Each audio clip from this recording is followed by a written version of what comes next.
Thank you, Mr. Chairman. And being from Georgia's 3rd Congressional District, we have been blessed to have a robust manufacturing industry. We have both Kia Motors and a large textile presence in my district. And I would like to ask the Chairman if he would enter into a colloquy. Yes, I would be glad to. Mr. Chairman, what will the Ways and Means Committee do to ensure no textile jobs in the U.S. are lost due to the Korea Free Trade Agreement? If the gentleman would yield. First of all, the agreement includes a robust safeguard that allows the United States to raise tariffs if imports from South Korea surge and injure the domestic textile industry. Second, the agreement includes a number of provisions to prevent transshipment of products from China or other third countries to ensure that U.S. companies are competing only against South Korean imports. And third, KORUS uses a yarn-forward rule of origin, which requires that the yarn production and all operations forward occur either in South Korea or in the United States. This stringent rule is consistent with other U.S. trade agreements. And fourth, the agreement will open up significant new commercial opportunities for U.S. textile and apparel exporters and support the creation of new textile and apparel jobs in the United States. South Korea is the 10th largest market for U.S. textile and apparel exports. The ITC estimates that U.S. textile exports would increase by $130 to $140 million. That's 85 to 92%. And apparel exports would increase by $39 to $45 million. That's 125 to 147%. U.S. textile and apparel exporters are currently at a significant disadvantage vis-a-vis European textile and apparel exporters. U.S. companies currently face average tariffs in South Korea of 10.2% on U.S. textile and apparel exports. As a result of the EU-South Korea FTA entering into force, EU textile and apparel exporters now face an average tariff of just 0.1%.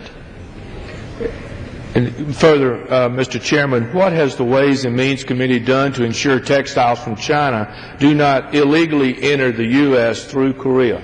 If the gentleman would yield, we're currently working with U.S. Customs and with the Koreans to avoid this problem. The agreement itself includes a number of aggressive provisions to address transshipment. In addition, U.S. Customs and South Korean Customs have worked closely to develop state-of-the-art procedures, including advanced risk management techniques. For example, textile products are automatically categorized as, quote, high risk and subject to a greater level of scrutiny by U.S. Customs. In addition, the agreement authorizes textile-specific fraud detection and verification programs. For example, Article 4.3 of the agreement requires the South Korean government to share detailed information about textile manufacturers in South Korea, including production capacity, supplier information, and machinery. This allows U.S. Customs to quickly and accurately estimate likely production and to flag suspicious shipments and companies. The agreement also allows U.S. Customs to send inspectors to South Korea to conduct an on-site verification to prevent evasion and transshipment.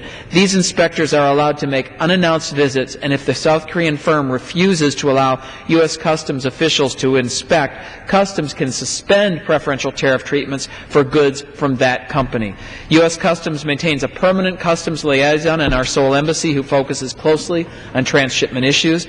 South Korea has already started implementing its commitments in preparation for the trade agreement. South Korea has dramatically increased resources to address transshipment, including tasking 157 customs employees to work exclusively to verify the accuracy of country of origin information for products going to countries in which South Korea has a trade agreement. And I'll continue to work with Customs and the Koreans to ensure that trade enforcement is a high priority in the Ways and Means Committee. And I thank the gentleman, and I appreciate your commitment to bolster the customs enforcement and close the loopholes in customs process that have negatively impacted the U.S. textiles, including taking up the Textile Enforcement and Security Act, which I'm sure the chairman would do. It is my understanding that Korea's tariffs on U.S. textiles are subject to a 5-year phase-out, but the U.S. tariffs will go to zero immediately, allowing the free entry for Korean textiles. What is your committee doing and will do to ensure an equal playing field for U.S. textiles in Korea, and there is not a flood of Korean textiles into the U.S. market? Well, if the gentleman would yield, actually the tariff asymmetry works the other way around. By value, 73% of U.S. textile exports to South Korea would receive duty-free treatment immediately upon entering into force. In contrast, only 52% of South Korean textile exports to the U.S. by value would become duty-free immediately. So in addition, it's worth noting that South Korean exports to the United States have fallen by 50% over the past 5 years, while U.S. exports to South Korea have nearly doubled. And I'd like to ask the Chairman, will you promise to work with the Textile Caucus to ensure the textile provisions of the Korean Free Trade Agreement are not used as a model in future free trade agreements, especially the Trans-Pacific Partnership?